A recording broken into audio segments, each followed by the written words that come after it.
Hi, I'm David Short. We're in Moab, Utah. It's September 15th, and this is Oxford in America.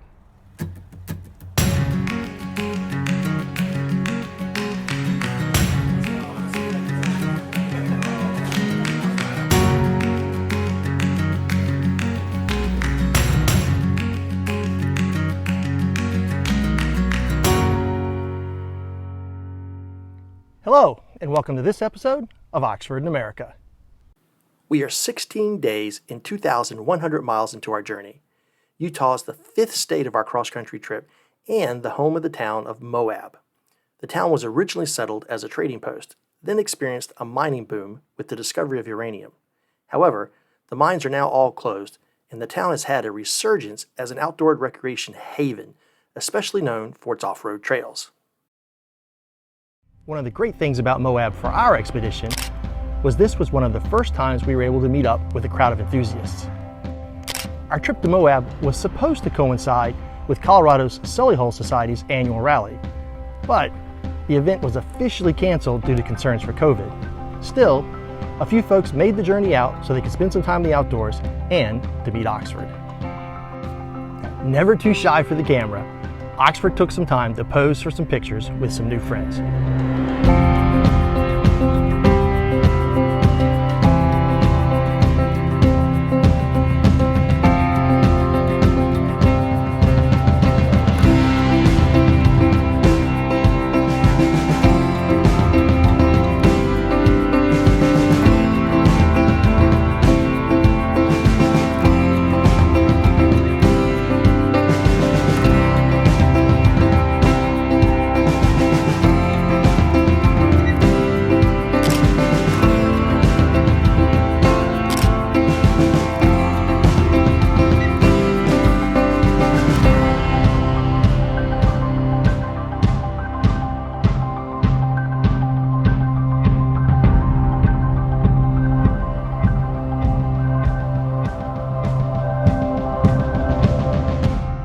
This is the first overland book that our club, Rover Owners of Association, was given by Tim Slusser as part of our ambassadorship and stewardship of Oxford in America this year. And it has all the signatures, well, the signature of Tim and two others who were part of the original first overland expedition. And at the rear, we've been collecting the signatures of all of those in America who have helped make this expedition possible. With our social obligations out of the way, it was time to get Oxford out and see some of the historical sites of the area. One of our main goals was to get a picture of Oxford next to some petroglyphs. Petroglyphs are prehistoric art that consists of images chiseled into the native rock. These images were made by Native Americans living approximately 1000 BC and can be found in several places along the Colorado River basin. They depict scenes of hunting, ceremonies, and other things from daily life.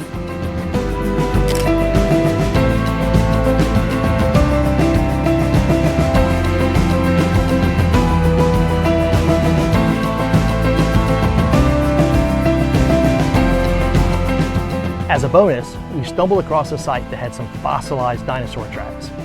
These particular tracks are believed to have belonged to a meat-eating dinosaur from the Jurassic period, or about 190 million years ago. That's older than Oxford and Mike. It was now time to head out to the trails and enjoy the incredible scenery. The day was simply too amazing for words.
At the end of the day, we took a short pause to reflect back at the endless views and tiny ribbons of roads that we had traversed throughout the day. And we did not even scratch the surface of what Moab has to offer.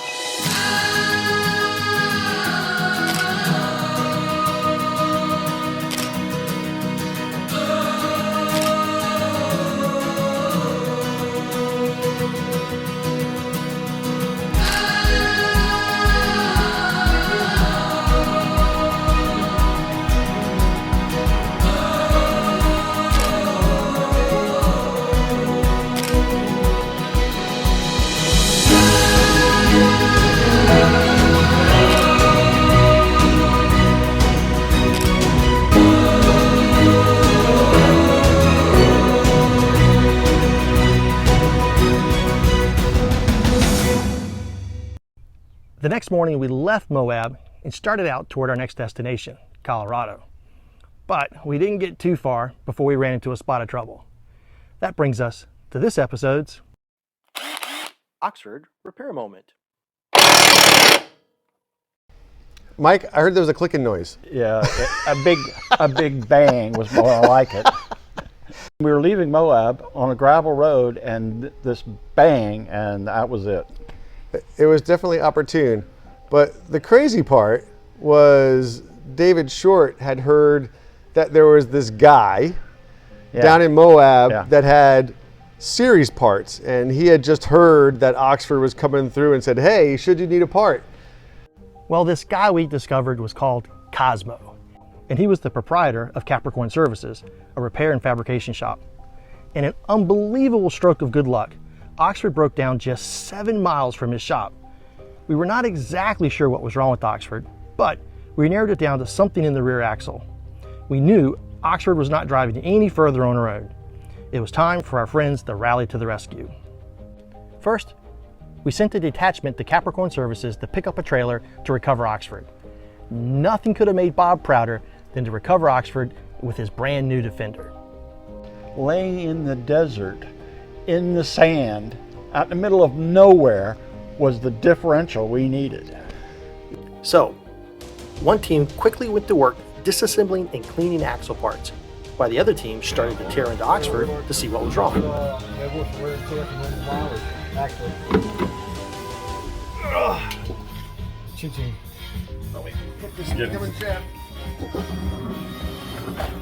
Get a picture inside the housing there. Did you see this beside your mic?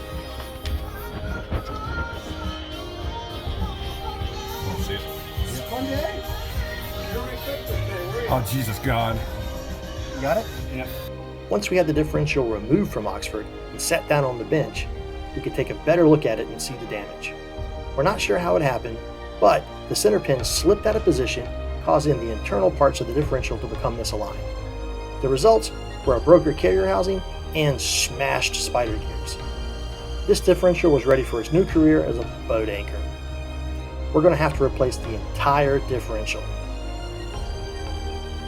It was one of the neat things that I thought was how everybody worked together, and we had such a teamwork thing, getting it all done together. It was what? How many people were there? I mean, at one point I think there were a dozen people there, but I think there was about 6 individuals who kind of really threw their skills in. And it wasn't like anybody tried to take charge, but somehow it's like, oh, I think you're good at this, I'm gonna leave you alone while you do it. And whether it was because I need to go eat some French fries or because maybe I don't know how to do that, but it just seemed like everybody was kind of like leapfrogging everybody to stay ahead of where we're at next. Somebody was working on the differential on the bench, cleaning out, putting new seals in it while somebody else was pulling the old part out. Yeah.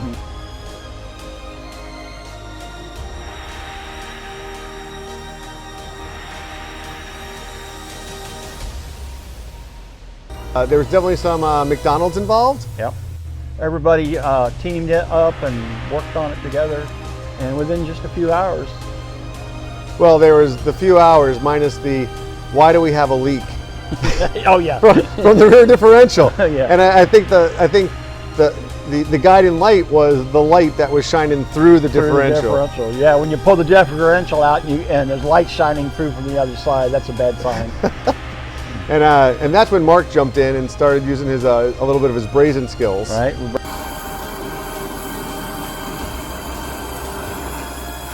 the housing did have a significant crack, and that was the morning top off of the rear differential just about every single day. Right, yeah. Among Oxford's many leaks, that was one we had to take care of. All told, the recovery cost us about a half a day and a lot of daylight. But it's not too bad considering it was a desert recovery and a full differential replacement. What are the chances Yeah, that, absolutely. that you break down on a gravel road just outside of Moab and there's a part laying in the desert at this guy's shop who, it wasn't just a shop, I mean, full-blown lift, the whole 9 yards. Yeah. I We had mean, every tool we needed. what are the options? And actually, you know, because Cosmo is such a great guy, when we were back there this past fall, we actually stopped in and said hello to him, and he was again so happy to see us. I mean, the whole rover thing, it's all about. He was following Oxford in America on the Facebook posts online, so he knew where we were, and it all fell into place. Yeah, it doesn't get much better than that. Well, it certainly doesn't get much better than that. But we've got half a country left to drive through. Join us next time when Oxford takes on some of the highest elevations of the trip in the Rocky Mountains of Colorado. We'll see you next time on Oxford in America.